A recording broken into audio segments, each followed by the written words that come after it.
Hello my dear students, आज हम लोग डिस्कस करेंगे मोशनल ईएमएफ में रेल्स का प्रॉब्लम। और ये क्वेश्चन जेई मेंस 2021 का मैंने ले रखा है। वेरिएबल मैग्नेटिक फील्ड के साथ ये वेलोसिटी को ही आई कैप मतलब पॉजिटिव एक्स डायरेक्शन में दे रखी है। तो कितना इंड्यूस्ड ईएमएफ पैदा होगा इस स्क्वायर लूप में, इसके बारे में डिस्कस करेंगे। और ये बहुत ही अच्छा क्वेश्चन है। तो सबसे पहले कॉन्सेप्ट को डिस्कस करते हैं, फिर इसी लेक्चर के बीच में इस न्यूमेरिकल प्रॉब्लम को भी डिस्कस कर लेंगे। तो हेडिंग लगा लेंगे मोशनल ईएमएफ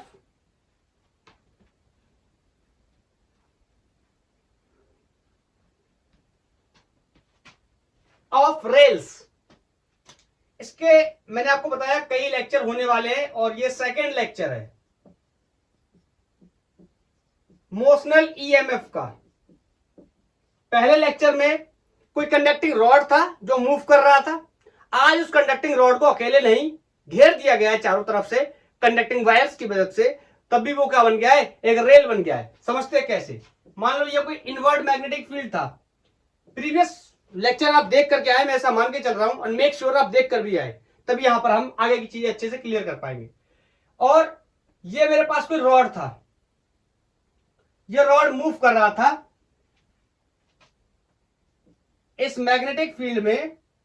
ये रॉड मान लो कोई मूव कर रहा था कोई v वेलोसिटी या v स्पीड से। तो इसके अंदर इंड्यूस्ड ईएमएफ पैदा हुआ था, इंड्यूस्ड करंट पैदा हुई थी। तो ईएमएफ के बारे में तो मैंने आपको प्रीवियस लेक्चर में बहुत कुछ बताया, करंट का डायरेक्शन निकालने का तरीका भी बताया।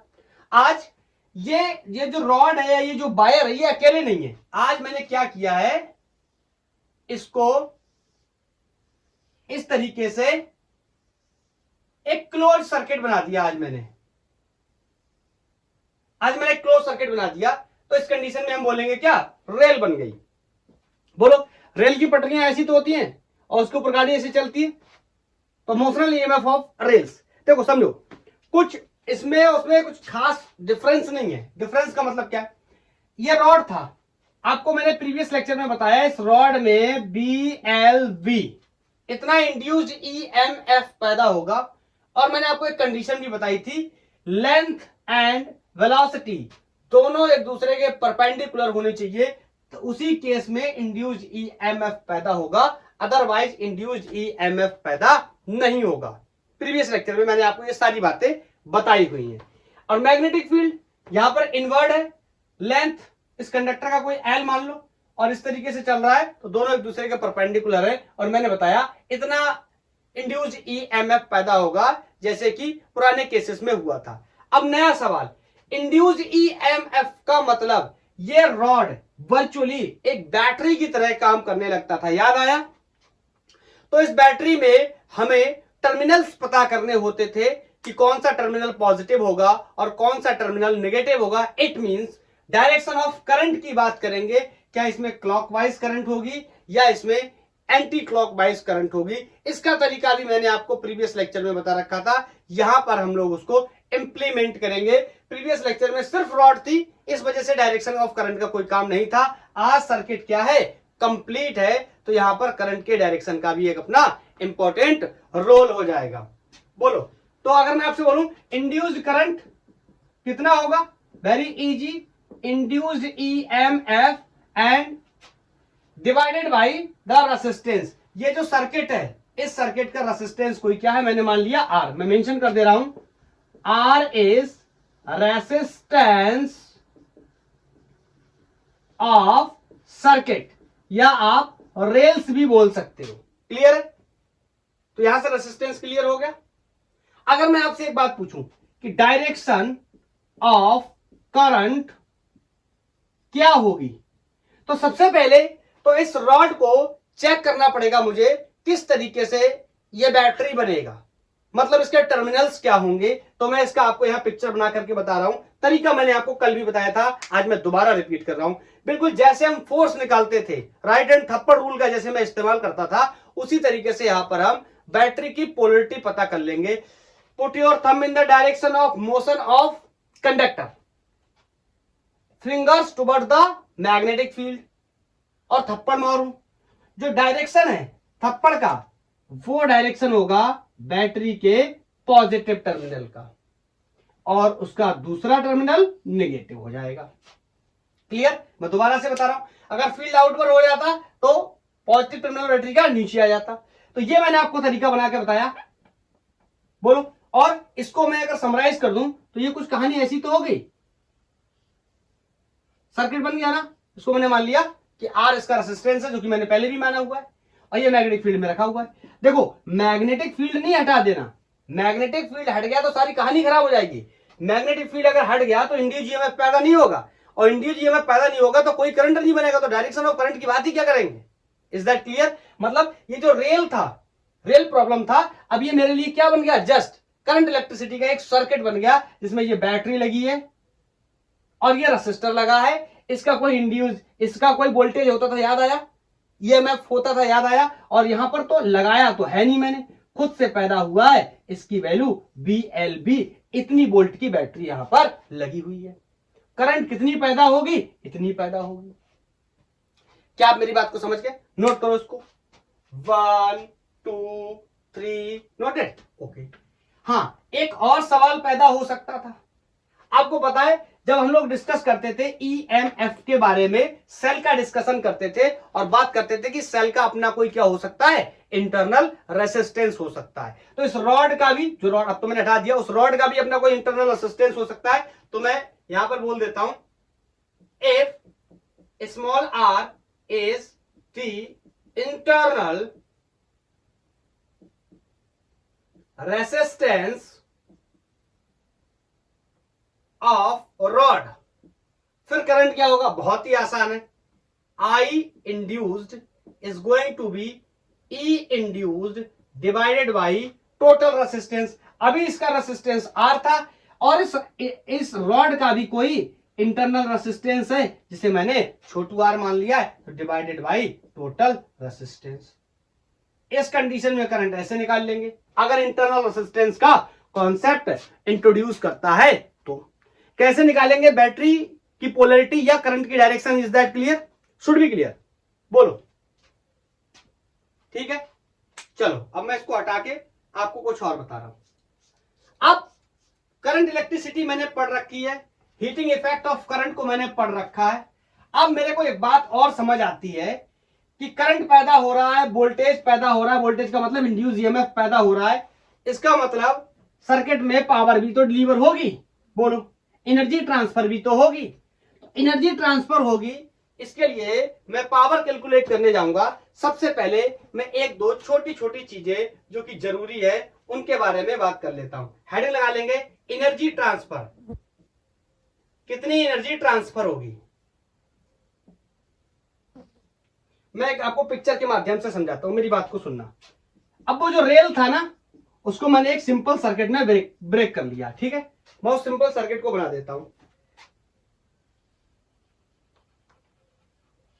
ये कोई रेसिस्टर है और इस वायर की अगर लेंथ की मुझे जरूरत पड़ जाए तो मैं L मान लेता हूं, ठीक है, और इसका रेसिस्टेंस मैं R मान लेता हूं। ये किसी मूविंग रॉड के साथ है, तो ये इसका कोई बैटरी मैंने बना लिया। लेट्स से प्रीवियस केस है तो उसी हिसाब से मैं डिस्कस कर रहा हूं। अब मैं आपको यहां पर एक बात बताना चाहता हूं। आपको मैंने अभी अभी बताया था, ये रॉड क्या कर रहा था, मूव कर रहा था।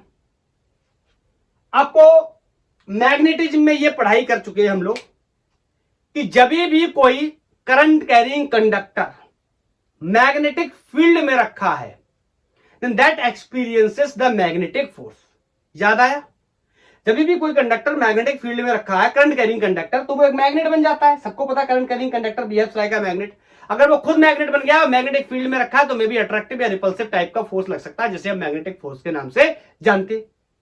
तो बड़ा सवाल यह है, क्या यहां पर मैग्नेटिक फोर्स लगेगा? ऑफ कोर्स लगेगा। तो पहले उसकी डायरेक्शन देख लेते हैं, फिर डिसाइड करना पड़ेगा कि हमें इसको चलाने के लिए और क्या करना पड़ सकता है। चलो, मैग्नेटिक फोर्स का डायरेक्शन, भाई पुराना नियम, put your thumb in the direction of current या फिर motion of positive charge and fingers toward the field, और नेचुरल थप्पड़। तो करंट, बैटरी की पोलैरिटी मैंने बना रखी है, ऊपर की तरफ जा रहा है करंट। बोलो, एंटी क्लॉकवाइज करंट होगा, चाहो तो आप मेंशन भी कर सकते हो, एंटी क्लॉकवाइज करंट। ठीक है, तो put your thumb in the direction of current, fingers toward the field. तो ये नेचुरल थप्पड़ लगाया मैंने, मतलब मैं ये कहना चाहता हूं कि पीछे की तरफ एक फोर्स लग रहा है जिसका नाम मैग्नेटिक फोर्स है, जिसकी वैल्यू भी हम जानते हैं कितनी, IBL sin थीटा। याद आया? कोई बात नहीं। अब मेरी बात को ध्यान से सुनना।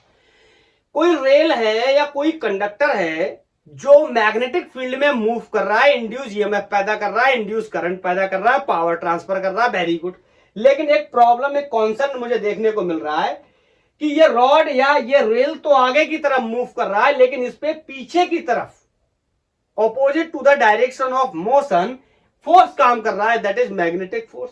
तो क्या होगा, ये चलेगा और क्या महसूस करेगा, डीएक्सेलरेशन महसूस करेगा, और कुछ समय के बाद ये रुक जाएगा, और जैसे ही ये रुकेगा इस रॉड के अंदर कोई इंड्यूस EMF पैदा नहीं होगा, कोई करंट पैदा नहीं होगी, कोई पावर डिलीवर नहीं होगी, कि जब इंड्यूस EMF नहीं तो करंट नहीं तो पावर डिलीवर नहीं।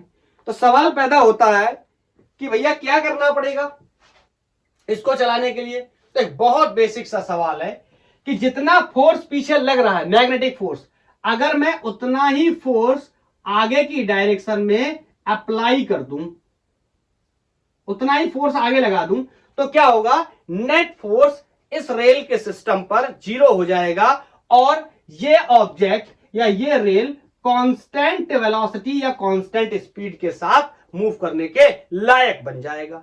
लेकिन अगर मैं F फोर्स नहीं लगाऊंगा तो ये मैग्नेटिक फोर्स इसको अपोज करता रहेगा, और आफ्टर सम टाइम इसकी वेलोसिटी को 0 कर देगा, इंड्यूस EMF को 0 कर देगा, इंड्यूस करंट को 0 कर देगा। मैं ऐसा नहीं चाहता हूं, इसलिए मैंने ये कॉन्सेप्ट का इस्तेमाल किया। बोलो, तो क्या मैं मेंशन करूं, to move the conductor with constant velocity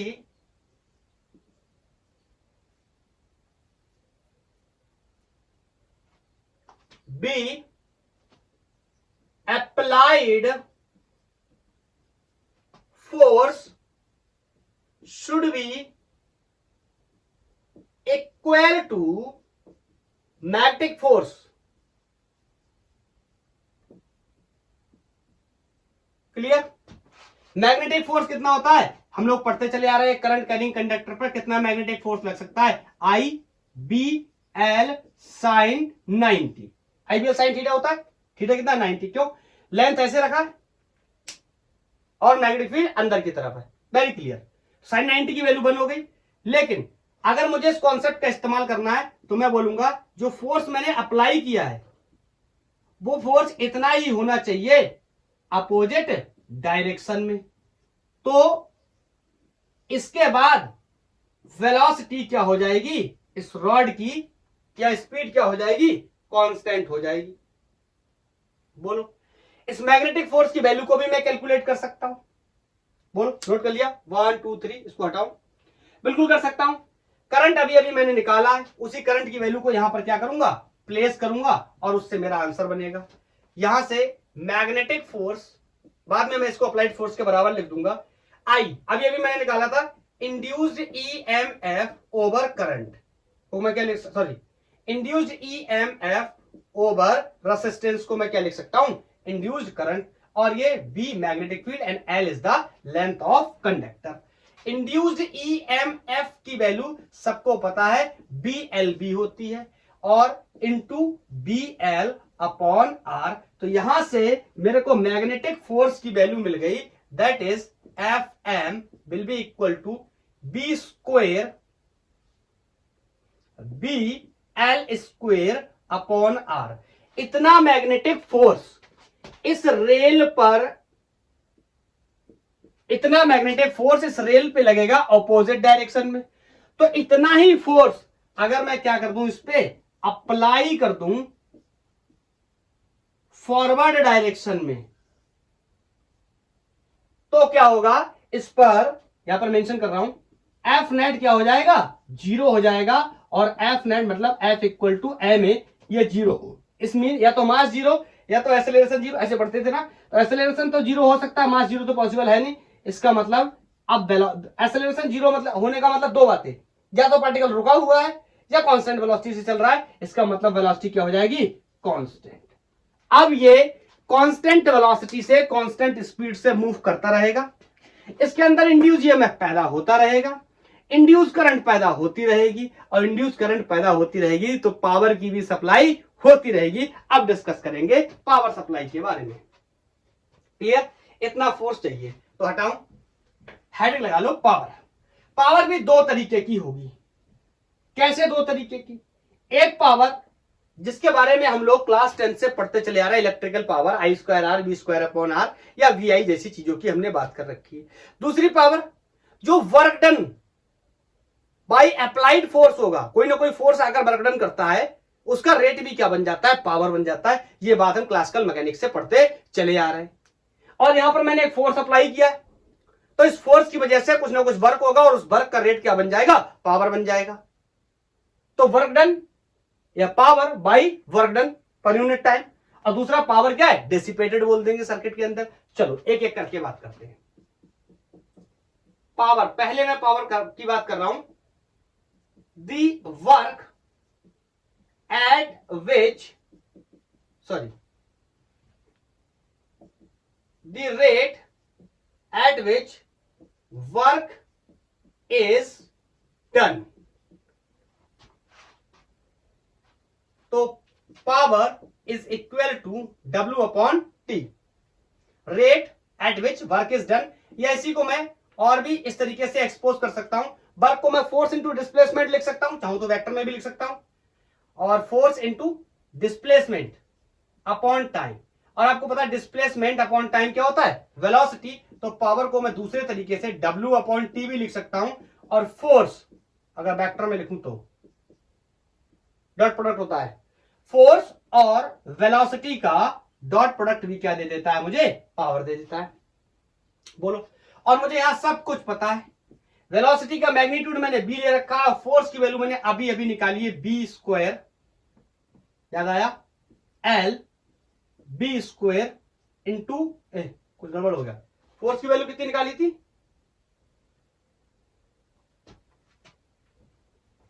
force की वैल्यू अभी भी निकाली थी, लिख लेनी चाहिए थी साइड में, सर आपको याद नहीं है। BL/R इंटू BL, ये थी फोर्स की वैल्यू। तो फोर्स की वैल्यू मैं यहां से नोट कर ले रहा हूं, B², BL²। Is that clear? B²L²B/R, ये थी फोर्स की वैल्यू। और उसके साथ साथ ये बी और है यहां पर, ये वाला बी वेलोसिटी, जिसका मैग्नीट्यूड कितना ले रखा है मैंने, v। तो यहां से जो पावर है इसका फॉर्मूला बनकर रेडी हो गया, B²L²R। ठीक है, ये वो पावर है जो ये फोर्स वर्क करके उसके रेट से क्या कर रहा है, जनरेट कर रहा है। क्या मेरी बात को समझ पा रहे हैं? क्लियर है? नोट कर लो, 1 2 3, हटाओ। अब दूसरा पावर देख लेते हैं, पावर डेसिपेटेड, कि कितना पावर सर्किट में डेसिपेट होगा। उसके लिए भी हमारे पास तरीके हैं, इनफैक्ट उसको तो हम क्लास 10 से पढ़ते चले आ रहे हैं।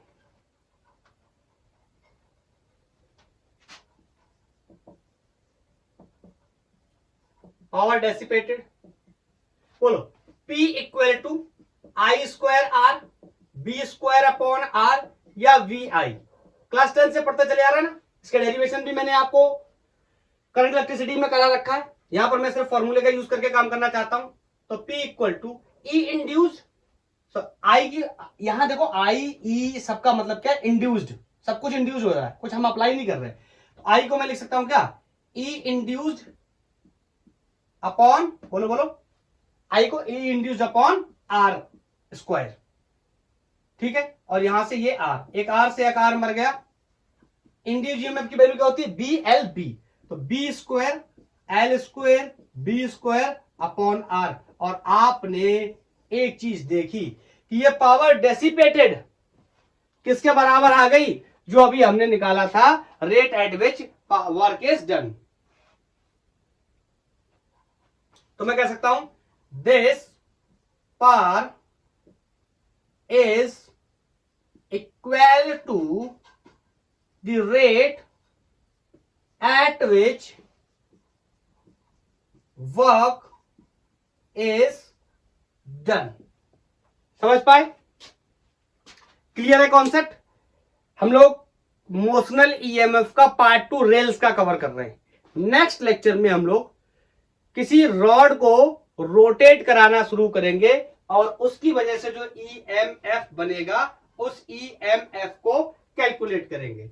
चलो, तो टॉपिक तो ये हमारा कवर हो गया। अब कुछ न्यूमेरिकल प्रॉब्लम्स को ले लेते हैं ताकि हमारा पूरा कॉन्सेप्ट क्लियर हो जाए, जो भी सवाल आए हम उनको सॉल्व कर पाए।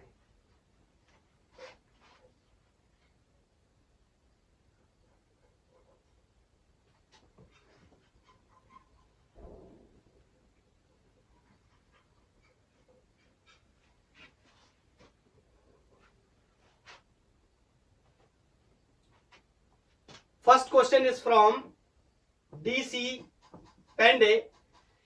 तो मैंने यहां पर बनाया ये सर्किट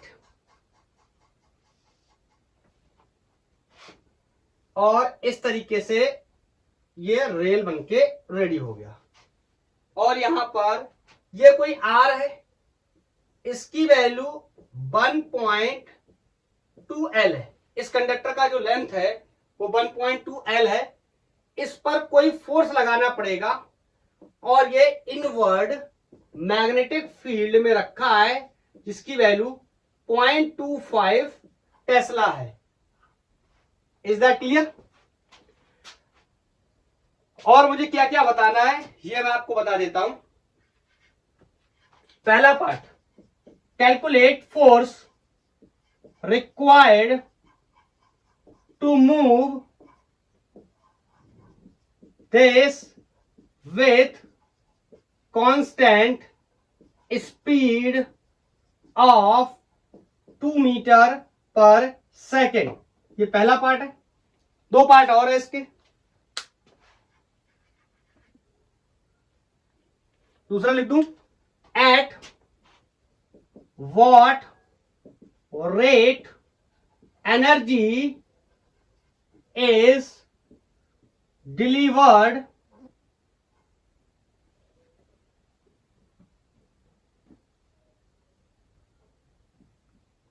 delivered to circuit।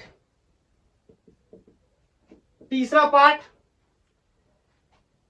हमें यह चेक करना है कि क्या ये जो पावर डिसिपेटेड वाली डिलीवर वाली एनर्जी है ये उस पावर के बराबर है जो कि क्या है, रेट ऑफ वर्क है।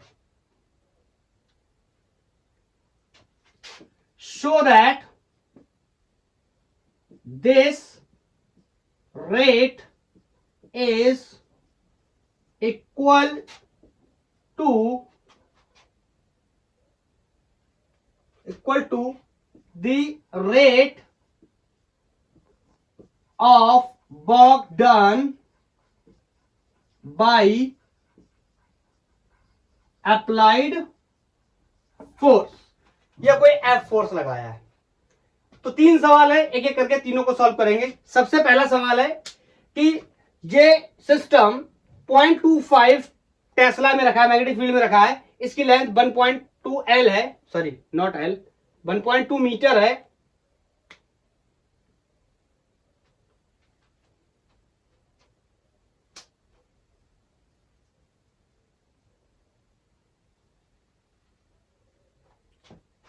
और इसको 2 मीटर पर सेकंड से हम चलाना चाह रहे हैं पहले पार्ट में, तो कितना फोर्स लगेगा? हटाऊं? ओके, हटा दे रहा हूं। तीनों पार्ट को एक एक करके सॉल्व करेंगे। पहला पार्ट है force required.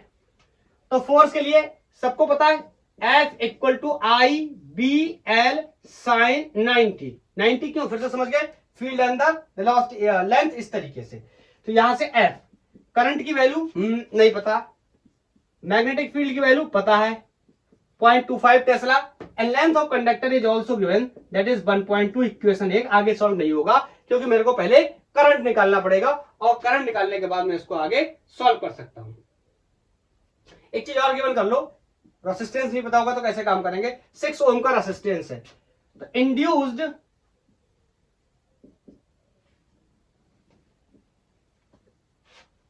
Induced current is going to be induced EMF divided by resistance. Resistance की value induced EMF over 6। Equation 2 आगे सॉल्व नहीं होगा क्योंकि इंड्यूस्ड EMF पता नहीं है, तो इंड्यूस्ड EMF चाहो तो यहीं पे BLV रख के सॉल्व कर लो, चाहो तो अलग से सॉल्व कर लो। चलो मैं अलग से कर दे रहा हूं। इंड्यूस्ड EMF कितना होता है, BLV। याद मत कर लेना ये बात कि हमेशा BLV होता है, ये तब याद करना ये रेल और कंडक्टर मैग्नेटिक फील्ड में मूव कर रहा है तब होता है, घूमने लगेगा तो कुछ और हो जाएगा। ठीक है, नेक्स्ट लेक्चर में पता चलेगा क्या हो जाएगा। 0.25 1.2 इंटू 2, सारी चीजों को मैंने रख दिया। Length is 1.2 metre, velocity is 2 metre पर second and magnetic field is 0.5 tesla. इसको जब मैं मल्टीप्लाई करूंगा तो ये हो जाएगा 25 दूनी 50 और 12 पंजे 60, 6 वोल्ट। ठीक है, यहां रखूंगा induced current will be 6/6, it means 1 ampere. बोलो, और सबको उठाकर एक में रख दूंगा करंट की वैल्यू को, तो मेरे को यहां से फोर्स की वैल्यू मिल जाएगी 1 एम्पियर की करंट है, और ये हो गया 0.25 इंटू 1.2। यहां से जब मैं मल्टीप्लाई करूंगा 12 का भाड़ा पड़ूंगा 25 में, तो ये सॉल्व करने के बाद क्या डायरेक्ट लिख दूं, 3 न्यूटन आएगा, 3 न्यूटन। क्लियर किया था आपने, यही आया था। चलो दूसरा कर लिया, दूसरा बताओ, मैं हटा रहा हूं। कर लिया दूसरा, कर लिया 1 2 3। चलो देखते हैं दूसरा पार्ट था कितना पावर मिलेगा मुझे, तो I² R से कैलकुलेट कर सकता हूं। करंट मैंने अभी भी निकाला था, 1 एम्पियर का आया था, रेसिस्टेंस 6 है, तो पावर इज 6 वॉट। क्लियर, दूसरा पार्ट। तीसरा पार्ट कह रहा है कि पता करिए या दिखाइए, प्रूफ करिए ये दोनों बराबर होंगे, जिससे एक्सटर्नल फोर्स ने जो वर्क किया है उसका रेट। ओके, और ये वाला पावर क्या होगा, बराबर होगा। तो मैं बहुत ही आसानी से इसको ऐसे कर सकता हूं, power equal to F into B. बोलो ये क्या होता था power at which work is done. तो फोर्स अब ये भी मैंने निकाला 3 न्यूटन, और वेलोसिटी कितनी है, स्पीड कितनी 2, this is going to be 6 watt. और ये साबित होता है कि पावर डिलीवर्ड और power at which work is done दोनों ही क्या है, इक्वल है। Is that clear. तो इस तरीके से पहला क्वेश्चन हमने डीसी पांडे का सॉल्व कर लिया। दूसरा क्वेश्चन भी डीसी पांडे से है, और यह क्वेश्चन भी एक आसान क्वेश्चन की कैटेगरी में ही जाएगा। बना देता हूं तब तक मैं क्वेश्चन को।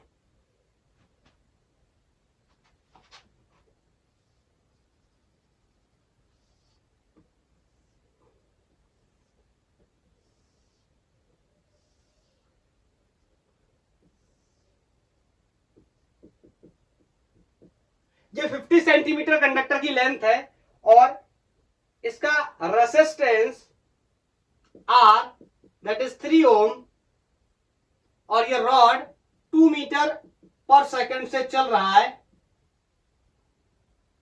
मेरे को बताना है, हाँ एक चीज और, मैग्नेटिक फील्ड का सेटअप भी तो करना है। ये इनवर्ट कोई मैग्नेटिक फील्ड है जिसकी वैल्यू 0.15 टेस्ला है। ठीक है,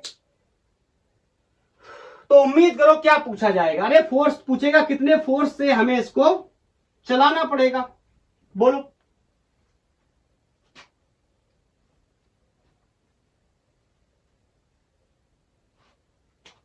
now a large force is needed to move the rod as shown in figure। ठीक है, कितना फोर्स चाहिए होगा, बोलो, कर लो, बहुत ही आसान है। 1 2 3, F equal to IBL sin 90, इतना फोर्स चाहिए होगा।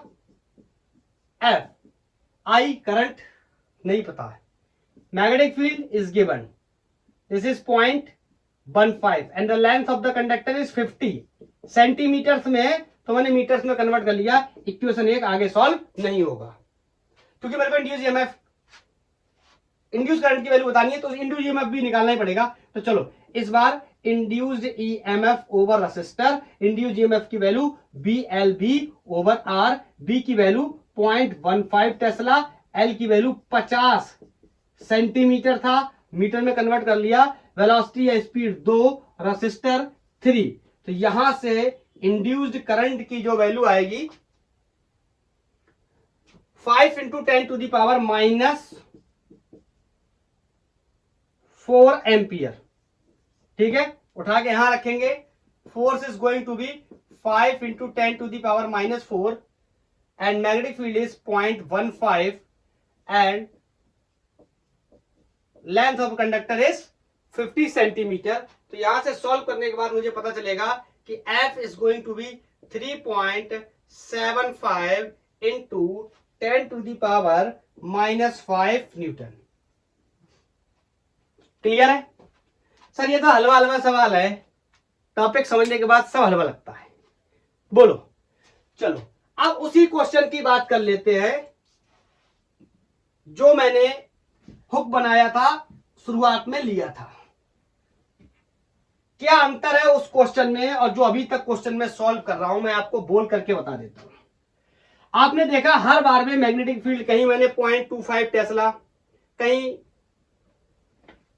0.15 टेस्ला, इस तरीके से लिया। मतलब कहने का मतलब यह था कि मैग्नेटिक फील्ड को मैंने हर बार में कांस्टेंट ले रखा है। यहां पर बनाता हूं, ये वो स्क्वायर लूप है ACDE, और ये लूप पूरा v स्पीड या वेलोसिटी से आगे की तरफ चल रहा है, और इसकी वैल्यू मेरे को दे रखी है वेक्टर्स में, that is V0 I cap, और ये किसी मैग्नेटिक फील्ड में रखा है, और उस मैग्नेटिक फील्ड की वैल्यू भी मुझे दे रखी है V0 x/a I कैप। ठीक है, नहीं ये I नहीं, K कैप, ये तो सब खराब हो जाएगा मामला। चलो अब मेरे से कह रहा है कितना EMF प्रोड्यूस होगा इस लूप के अंदर, ये बात आपको बतानी है। मैं ऑप्शन लिख के टाइम खराब नहीं करना चाहता। हाँ, आप ट्राई कर सकते हो, 1 2 3 कर लिया, तीसरा ऑप्शन आपका मैच कर जाएगा। चलो देखते हैं कैसे। मैं कुछ बेसिक सवाल पूछना चाहता हूं। मैं एक लाइन लिख रहा हूं, बताना कितने लोगों को इस लाइन से प्रॉब्लम है। इन wire CD and AE there will be no induced EMF, hence no current.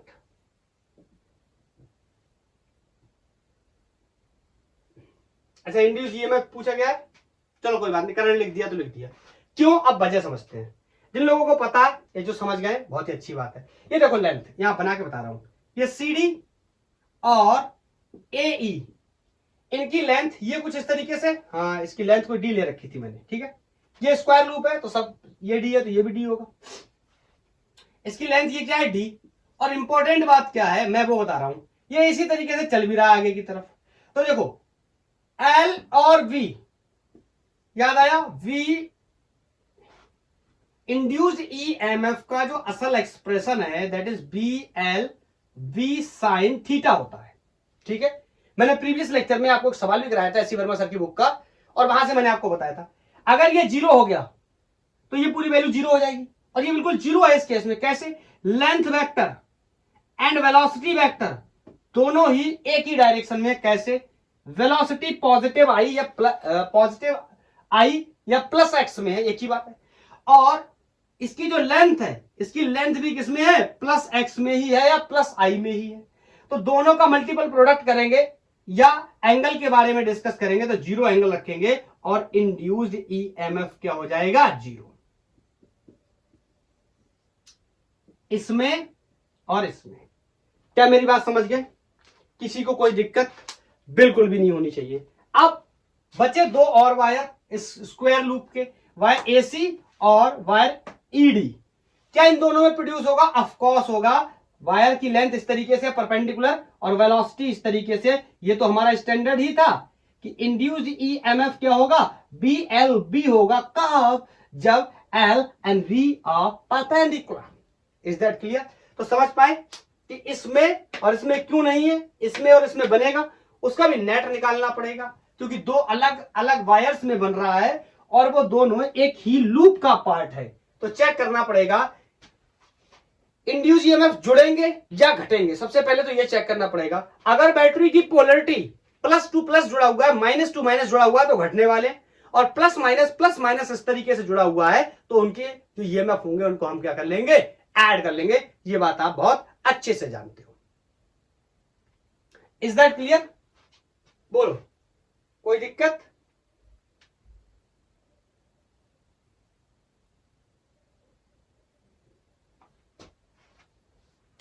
अच्छा, एक चीज मुझे इसमें और करनी चाहिए थी, चलो कोई बात नहीं, कोई बात नहीं, मैं अब कर दे रहा हूं। मैं रेफरेंस यहां से मान ले रहा हूं, ऑरिजिन का रेफरेंस, और मान ले रहा हूं ये कोई डिस्टेंस x है, ठीक है, इस वाले वायर की।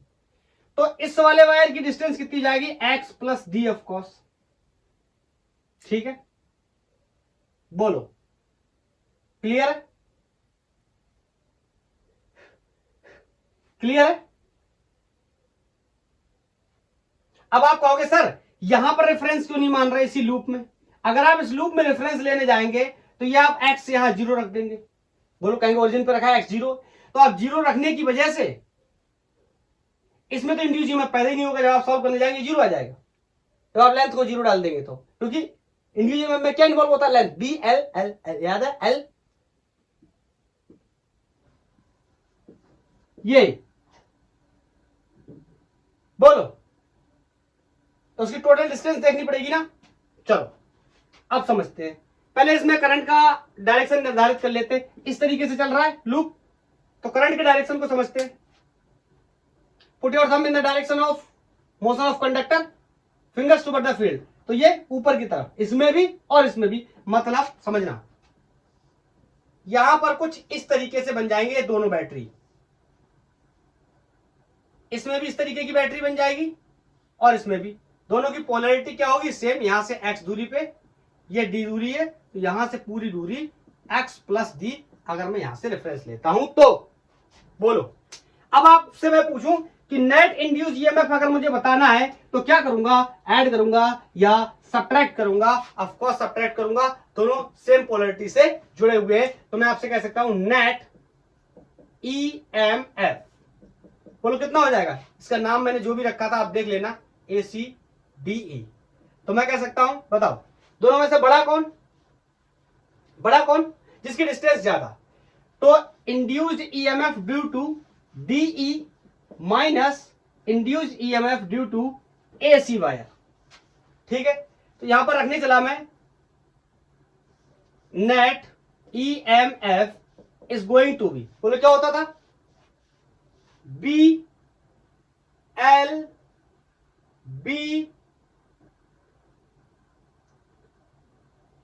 एक चीज शायद मुझे और भी दिक्कत करेगी, वो दिक्कत करेगा इसका एक एलिमेंट, मुझे लग रहा है क्वेश्चन से मिस हो गया है। ठीक है, मैग्नेटिक फील्ड की वैल्यू मेरे को यहां मेंशन कर लेनी चाहिए, B नॉट x अपॉन ए। तभी मैं सोचूं कुछ गड़बड़ हो गया है, बिल्कुल कुछ भी गड़बड़ नहीं, सही है। और V is equal to V naught I। ठीक है, तो इंड्यूस ईएमएफ का जो जनरल रिलेशन होता है परपेंडिकुलर, अगर लेंथ है किसके रिलेटेड, वेलोसिटी के, तो BLB होता है। ठीक है, तो जब मैं BLB यहां पे लिख दे रहा हूं एक बार, BLB किसके लिए, DE के लिए, और BLV किसके लिए, AC के लिए। ठीक है, तो यहां पर मैं मेंशन करने जा रहा हूं इंड्यूस ईएमएफ नेट। बोलो, जब इस वाले वायर के लिए लिखने जाऊंगा तो V, ये जो L है कितना हो जाएगा, x प्लस जी, इसके लिए।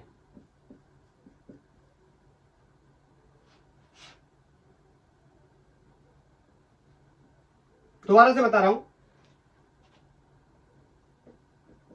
B मैग्नेटिक फील्ड की वैल्यू कितनी है, देखो B naught x upon A, और L इंटू बी, ठीक है, माइनस इसके लिए B not X upon A into L into B. अब दोनों में डिफरेंस समझने की कोशिश करना, मैंने लिख दिए यहां पर ये जो दूरी x है, इस वाले वायर के लिए ये दूरी x कितनी हो जाएगी, x plus D. Is that clear? x plus D, तो मैंने यहां पे लिख दिया x प्लस डी। क्लियर? और इस वाले वायर के लिए सिर्फ कितनी रह जाएगी, x, तो ये लिखी हुई है एज इट इज x। बोलो। और ये जो L है ये तो D हो जाएगा, सबको पता ही, क्योंकि ये लेंथ है, ये कितनी है, D है, मैंने पहले से D ले रखी है। बोलो।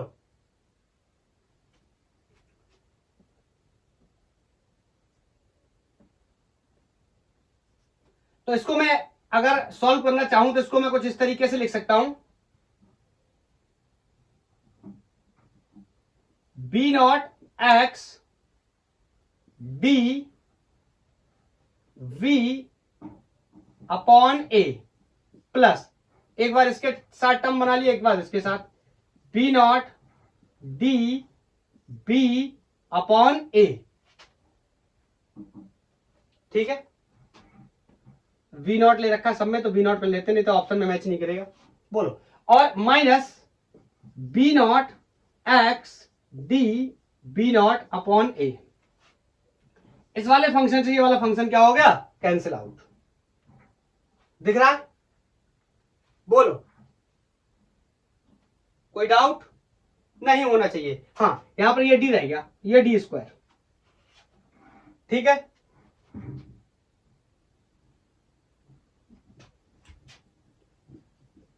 B not D square B not upon A, समझ गए? और इसको ऑप्शन में जब आप मैच करने जाएंगे तो ये थर्ड ऑप्शन मैच कर जाएगा आपका, ठीक है। समझ पाए कैसे? मैं आपको दोबारा से एक्सप्लेन कर दे रहा हूं, अगर आपको टफ लग रहा है। इसमें उसमें क्या डिफरेंस है, ये मैग्नेटिक फील्ड जो क्वेश्चंस मैंने पहले कराए थे उनमें सब में मैग्नेटिक फील्ड कांस्टेंट था, इसमें मैग्नेटिक फील्ड वेरिएबल है। किसका फंक्शन है, ये देखो, एक्स का फंक्शन है। मतलब दोनों वायर्स के लिए अलग अलग डिस्टेंसेस होंगी। इस वाले वायर की वजह से जीरो हो गया, ये कैलकुलेट कर लिया। यहां से मैंने ओरिजिन से मान लिया एक्स दूरी पे। अब ध्यान से सुनो, यही तो मैं बोल रहा था, अगर आप ओरिजिन ही यहां मान लोगे तो ये एक्स कितना हो जाएगा, जीरो। बोलो। तो इस वाले वायर के लिए भी कितना हो गया, जीरो। क्लियर है? और टेक्निकली जब मैथमेटिकली जब आप इसको लगाओगे ना तो भी आंसर इतना ही आ जाएगा। अगर ये जीरो हो गया, इट्स ओके। इस वाले के लिए जब आप लिखने जाओगे तो induce EMF equal to B L B तो लिखोगे, बी की वैल्यू यहां से लिखने जाओगे B not X upon A, और एल की वैल्यू डी, और बी की वैल्यू बी नॉट।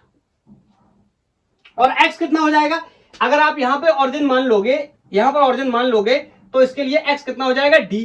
तो ये एक्स की जगह कितना हो जाएगा, डी। एक लाइन में आंसर आ गया, B not D square B not upon A, ये देखो सामने। लेकिन ऐसा करना ठीक नहीं है। क्यों ठीक नहीं है? इस वाले वायर में इंड्यूस ईएमएफ पैदा हो रहा है। गलत ट्रेन पकड़ के हम ऐसे भी कर सकते हैं कि यहीं पे ओरिजिन मान ले, इसमें और इसमें कॉन्सेप्ट की वजह से जीरो हो गया, इसमें बोलते हैं मैथमेटिक्स की वजह से जीरो हो गया, जैसे हम सॉल्व करते हैं, क्योंकि एक्स क्या हो गया, जीरो। लेकिन असल में इसमें तो इंड्यूस ईएमएफ बनेगा।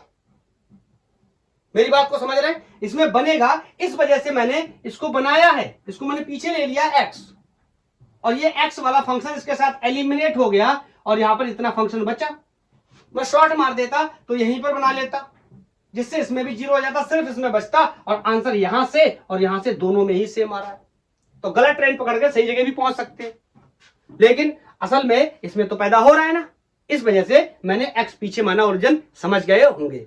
Is that clear? आप चाहते यहां से मार देते तो भी आंसर आ जाता, और एमसीक्यू का प्रॉब्लम है तो एक्सप्लेनेशन करने की भी जरूरत नहीं है, बस मुझे आंसर देना। लेकिन मैं अपने कॉन्सेप्ट को क्यों खराब करूं?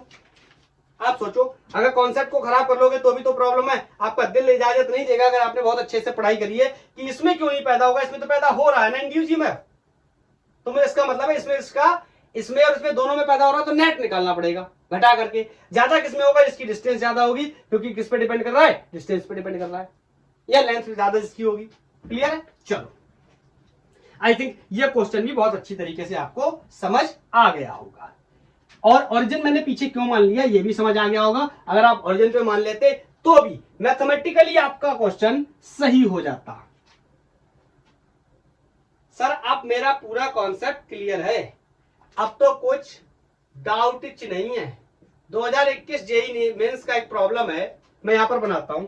इस तरीके से मैग्नेटिक फील्ड का सेटअप किया हुआ है और यहां पर ये कोई एक रिंग है जो इसके अंदर एंट्री कर रहा है, ये इसका सेंटर O है।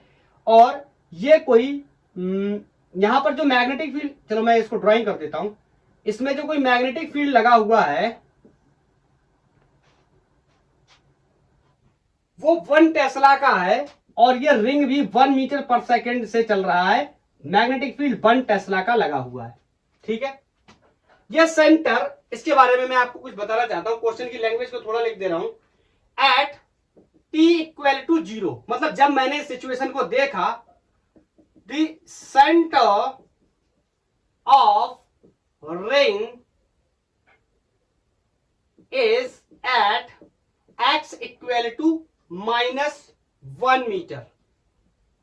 क्या समझे इससे, मतलब यहां से ये -1 मीटर की दूरी पे था। Is that clear?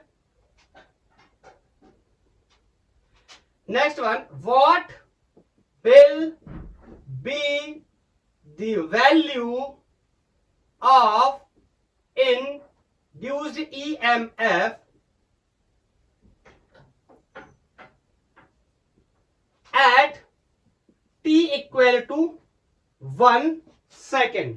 1 सेकेंड के बाद इसमें कितना ईएमएफ प्रोड्यूस होगा? Option 1 is 1 volt, option 2 is 2 pi volt, option C is 2 volt and option D is 0। 1 second में कितना आगे चला जाएगा यह भी मुझे को पता है, मतलब ये सेंटर कहां आ जाएगा, जस्ट इस पे एंटर कर जाएगा। ठीक है, हाँ, तो ये सवाल आपने करके मेरे को जवाब देना है। एक बार मुझे ये चेक कर लेने दो कोई वैल्यू डेटा गलत तो नहीं है, ताकि आप परेशान ना हो। एक चीज की जरूरत आपको और पड़ेगी, ये जो सर्कल है ना,